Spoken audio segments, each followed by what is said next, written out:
Like, I was very cocky at one point until what put me really in my place was when I started going to, like, the club and the women started. Well, okay, when you gave me a haircut, I got roasted at the club.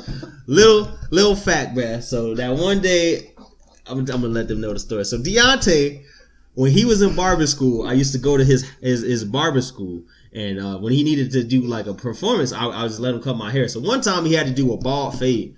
A taper fade. I'm sorry, taper fade. And I was like, yo, Deontay, let me get the taper fade. He's like, I got you, bro. Nigga fucking line, like he faded one part and just left this thick ass line on the top. Didn't finish or blend in anything.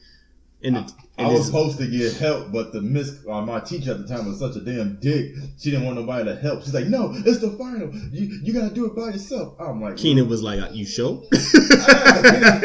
Keenan and Chino was like trying to tell him like, yo, you take the line, whatever it's just called, take the trimmers, pull the line up halfway, whatever. Then right there you start fading. I'm like, all right. I remember that part. So I cut everything bald, had that heavy ass bald line. Bald as hell. What do I do right here? Like, do I take the one guard? I don't know what to do. Now, but you know what, George?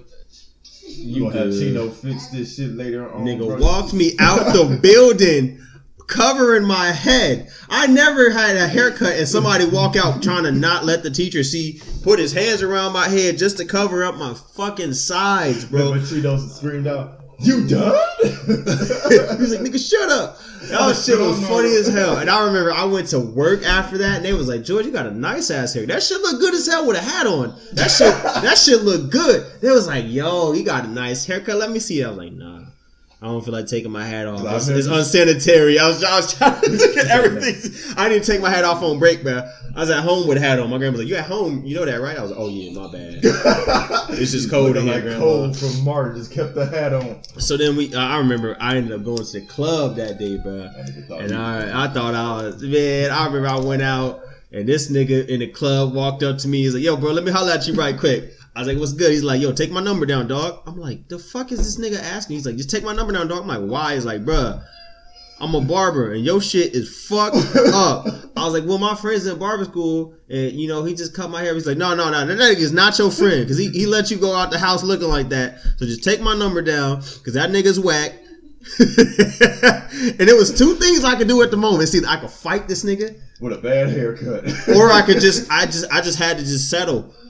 I didn't take his number down. I just hurt. He was like, "But I'm just gonna let you know that nigga's not your friend, and you probably shouldn't talk to him again because he let you leave out the house like that," and just walked away. And I just was sitting there salty as fuck that day, bro. I was so salty. You got a cup in your hand just sitting there listening to this. Could you imagine a nigga walking up to you and it's loud as hell. It's loud as hell, and this nigga found me in the club. Out of all the motherfuckers in the club, he see me. So that's how you know my shit was like.